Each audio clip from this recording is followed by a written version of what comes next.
Sa siring nga video, makita nga nagahapa ang lalaki nga nakablue nga t-shirt sa kilid sang dalan kag ginatabangan sang pila ka bystanders. May pila sini sang pagkatiro sa tiil. Sa isa pa ka video, may isa pa ka lalaki nakaputos sang tela ang ulo kag dugoon man. Kuha ini sa downtown area sa Bacolod City pasado alas 7 kay inas sang aga.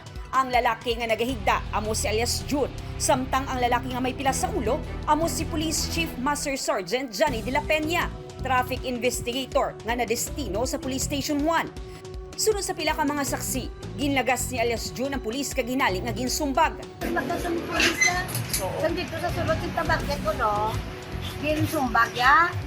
Ang pulis, way nagbato, naglakad lang, ginlaot.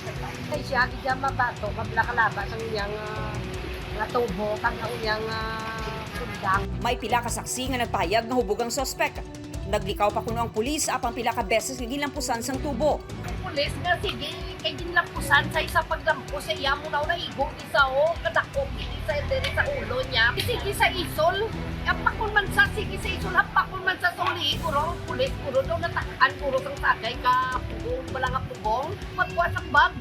Kita na mo, nagkuha sa ormas. Sunod sa kapulisan, naghapit lang sa Central Market ang pulis kag madiretso na punta ni sa duty rason nga may dala nga pusil. Nali lang ini ng lampos ang ang suspechado ta.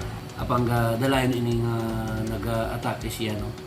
Gabot siya personal nga issue pero kapakilala ng pulis ni sige gyapon atake ang kay hindi kuno pulis. Pareho nga ginabulong sa ospital ang biktima nga pulis kag ang suspect na naka-hospital arrest. Ginatumod man sa kapulisan kung anong motibo ng suspect sa pagpanglampos sa biktima. Aileen Pedreso, 1 Western Visayas.